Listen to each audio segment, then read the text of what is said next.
Hey guys, have you ever read something that you know you've seen somewhere before? Some people might explain this as deja vu, and they wouldn't be wrong. But this idea goes much deeper than literary deja vu. So, let's take a closer look at the literary term intertextuality. Literary theorist Julia Kristeva believed that there is a cohesive force in literature that connects all the various traditions, past and present. She gave that force a name in 1966 when she devised her theory of intertextuality.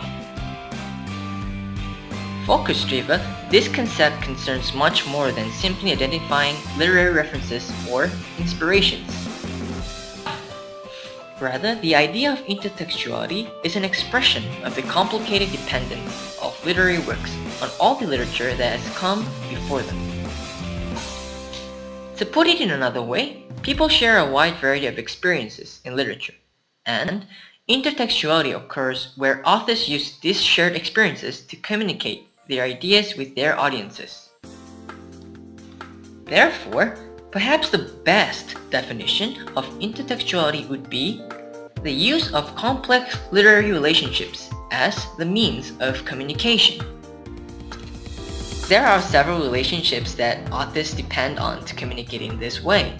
Among the most common and effective of this, first, it's allusion.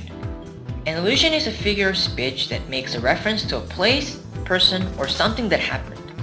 This can be real or imaginary, and may refer to anything including paintings, opera, folklore, mythical figures, or religious manuscripts.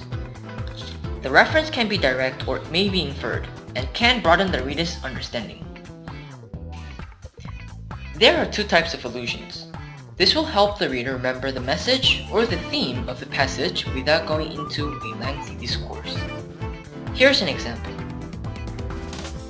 I was surprised his nose was not growing like Pinocchio's. This refers to the story of Pinocchio, where his nose grew whenever he told a lie. Next, let's look at biblical allusion. Biblical allusions are used in our everyday language. This gives the reader a religious image. Here's an example. This place is like a Garden of Eden. The Garden of Eden was the paradise God made for Adam and Eve. So how do we understand allusions?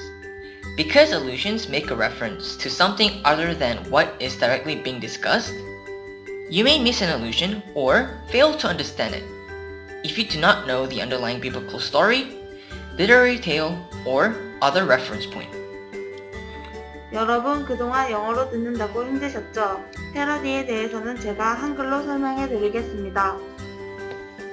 패러디는 단순 모방과 달리 패러디의 대상이 된 작품과 패러디를 한 작품이 모두 새로운 의미를 가지게 된다는 점에서 얼루전과는 차이가 있습니다.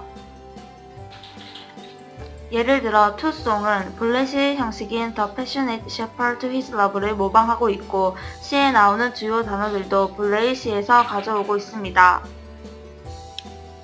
하지만 내용 면에서는 당대의 대공황 사회와 서민들의 생활을 언급하며 전체적으로 풍자하는 내용을 담고 있습니다. 구체적으로 시의 구절 중 목주름이 장식이 되고 고통이 신발이 되고 배고픔은 허리띠가 되는 등 우리는 구체적인 패러디의 내용을 쉽게 찾아볼 수 있습니다. 자, 그러면 영문과에 꽂힌 성희가 쉽게 인터텍스츄얼리티를 한마디로 정의를 해보죠. 쉽게 한마디로 말하면 모든 문학에는 순수한 창의가 있을 수 없다는 겁니다. 시대별, 작가별, 작품별 등 모든 것에서 인용과 모방을 통해서 재창조되는 것이죠. 모방은 좋지만 그래도 뺏기는 건 no!